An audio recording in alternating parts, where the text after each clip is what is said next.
इबरत news सां गॾु मां अदनान शेख। हिन वक़्तु मां मौजूदु आहियां सखर जे घंटाघर चौक ते। घंटाघर हिकिड़ो सखर जो इंतिहाई मसरूफ़ तरीन चौक आहे, जंहिंजे अतराफ़ में तव्हांखे ॿुधाईंदा हलूं त मुख़्तलिफ़ क़िस्म जूं मार्केटियूं आहिनि, जंहिंमें अनाज मार्केट आहे, छुआरा मार्केट आहे, मोबाइल मार्केट आहे, इलेक्ट्रॉनिक मार्केट आहे। इन में अचण वारा ख़रीदार जेके आहिनि उन्हनि खे पार्किंग जो इलाही मुश्किलात जो सामनो थो करणो पए। त अचो त इन्हनि सखर जे शहरनि खां पुछूं था त पार्किंग जो जेको मसइलो आहे उहो केतिरो मसइलो तव्हां सां पैदा थो थिए। सखर में पार्किंग आहे ई कोन।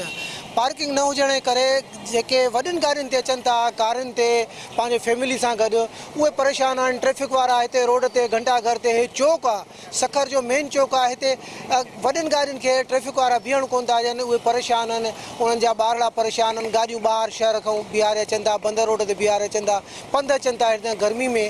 गवर्नमेंट खे खपे त जीअं वॾनि शहरनि में अंडरग्राउंड पार्किंग हूंदी आहे, वॾियूं गाॾियूं कारियूं माण्हू बीहारे सघंदा आहिनि। हिते बि अहिड़ी पार्किंग ठाही वञे ताकी माण्हू आवाम परेशान न थिए। हितां जे मुख़्तलिफ़ इंतिज़ामिया खे पुरज़ोर अपील था करियूं त हू असांजे सहूलियत ख़ातिर हिते का अहिड़ी पार्किंग जी मख़सूस जॻहियूं ठाहियूं वञनि जेके माण्हू ईज़ीली अची करे पंहिंजूं गाॾियूं, कार, मोटरसाइकिल ऐं रिक्शा वग़ैरह पार्क करे पंहिंजी आराम सां सुकून सां पंहिंजी ख़रीदारी करे सघनि। ऐं इन में ई आवाम ऐं गवर्नमेंट जो बि भलो थींदो। जेके ट्रैफिक वारा तकलीफ़ में अचनि था, इंतिज़ामिया परेशान थिए थी, रोड ब्लॉक थियनि था पिया, उन पोइ जाल हाज़ी थी सघनि। सर असां कश्मीर खां आया आहियूं, हिते शॉपिंग करण लाइ आया आहियूं। हिते को पार्किंग जो अहिड़ो को इंतिज़ामिया न आहे। असां गाॾी मीनारा रोड ते बीहा आहियूं। मीनारा रोड तक़रीबन हितां खां तक़रीबन 3 किलोमीटर आहे। असां उतां खां पैदल अची रही हिते करे शॉपिंग कयूं था। साॻो हिते गर्मी में हिन हालत में असां साॻो बैक थी करे हुते मीनारा रोड ते वञूं था।